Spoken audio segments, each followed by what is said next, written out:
shall also the coming of the Son of Man be. Verse 38, for as in the days that were before the flood, they were eating and drinking, marrying and giving marriage, until the day that Noah entered into the ark. What is the project? How many of you have heard about Nueva Era? Raise your hand.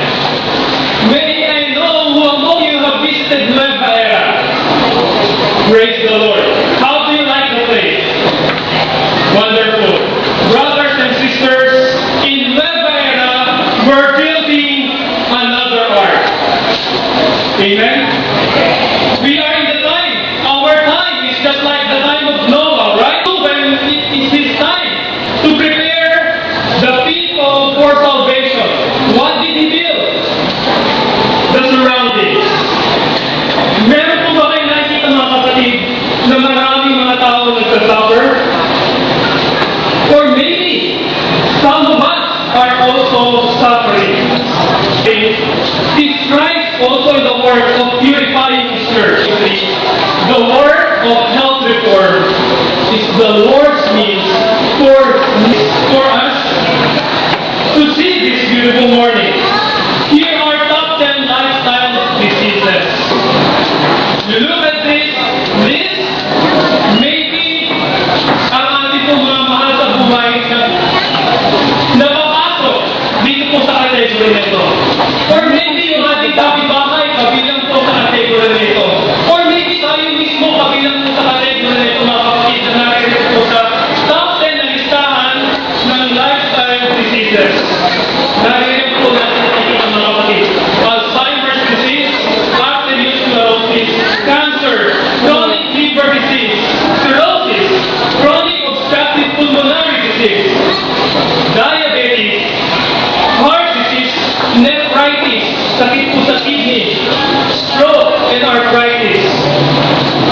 These are the diseases that kills a lot of individuals today.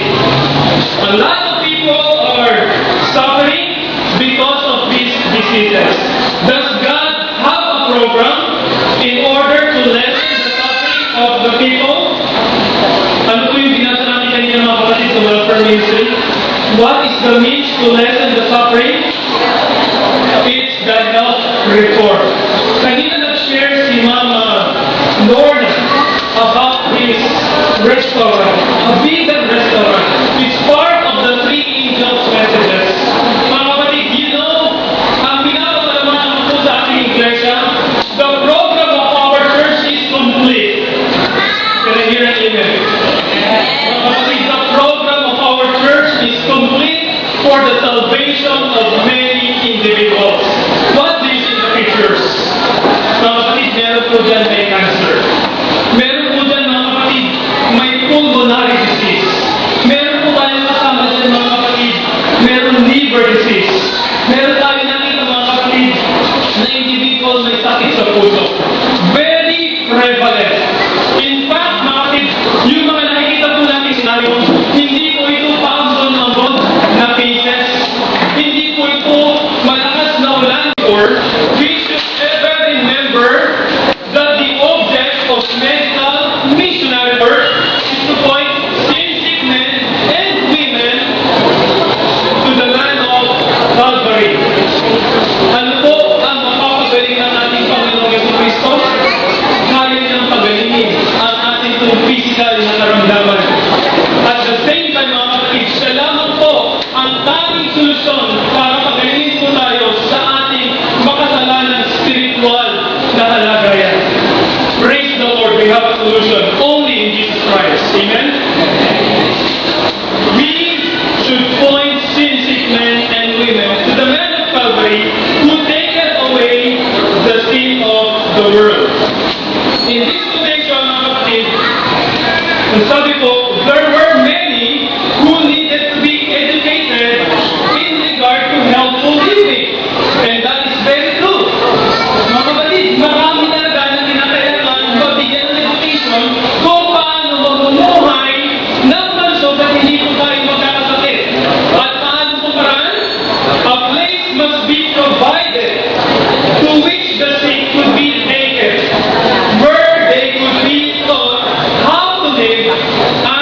preserve that health. Para po mabigyan po natin sila ng edukasyon mga kapatid, kinakailangan nila ng isang lugar na kung saan po sila ay madadala, kung saan po sila ay makakabisita, at kung saan sila po ay mabibigyan ng kaalaman kung bakit sila nagkaroon ng sakit ng hypertension, kung bakit sila nagkaroon ng sakit ng diabetes, pulmonary disease, Alzheimer's disease. Hindi lamang ituturo ang rason kung bakit sila nagkaroon ng ganong klaseng karamdaman, ngunit ituturo rin po ang paraan kung paano mababago ang kanilang kalagayan. This is another picture of the art that we are going to build in Nueva Ecija. In the spirit of prophecy, we call it sanitarium. The modern term for this is lifestyle center. Later on, I'm going to share to you a testimony kung bakit po kami nagkaroon ng ganyang perspective. Kung paano po kami pinaloob ng ating Panginoon ng ganitong klaseng drawing na wala naman po sa aming mga medical missionary na kasama ko ngayon na magaling gumuhit. At mga kapatid, ang ipinrovide po ng ating Panginoon para gumuhit po ng perspective na ito ay ang isang kilalang kanyang lingkod. At mamaya po babanggitin ko sa inyo ang pagpapala din talaga po ng bayan ko sa drawing ko na ito. Makita niyo po mga kapatid, merong dalawang sasakyan. Ikatlo mga kapatid, yung naroon doon po sa may pating kanan ninyo. Ano po nakikita niyo po doon? Merong helicopter. Ako bakit may helicopter, Brother Alan? Another blessing ang isi-share ko sa inyo. Hindi ko itatanggi. Ang sabi ni Kuya Javier, i-testify ang kabutihan ng ating Panginoon. Alam niyo po, nung ako'y sumulat sa internet, nagpadala ko ng letter at itinapalam ko sa ating mga kaibigan, mga kasama sa ministry, at ang sabi ko, tulungan niyo akong manalangin dahil ang Veterinary Foundation ay magpapatayo po ng lifestyle center. Meron po tayong kaibigan mga kapatid na ang kanilang ministry ay nasa aviation. Ang pangalan po ng kanilang grupo ay FAMAS. Siguro kung kayo po naka-receive ng Adventist World, nakita niyo doon na merong helicopter na picture. Yun po yung ating kaibigan mga kapatid. Nung nabalitaan niya na magkakaroon tayo ng lifestyle center, ang sabi niya, Brother Alan, please do not forget to put a helipad because we are definitely going to bring sick individuals to your lifestyle center. Sinuggest ko ito kay Engineer. Kaya huwag kayo magkaka kung bakit po merong helicopter sa ating drawing. I believe by God's providence, ito po yung magiging reality. Amen? Mga kapatid, ito po yung floor plan. The sanitarium that we are going to build is a very different sanitarium. The art that we are going to build is not a very common art. Not a common sanitarium that we are going to build. If you're going to look closely on the floor plan, mga kapatid, ito po ay kinocompose ng maraming kwarto, pero ito pong kwarto na ito, mga kapatid, ay hindi po kagaya ng mga kwarto na nakikita po natin sa hospital ngayon. Ito po ay kagaya ng mga guest rooms, kagaya ng Hotel Tiffany, yung inyong kwarto doon. Parang ganun mga kapatid, ang kwarto ang disenyo ng ating pong lifestyle center.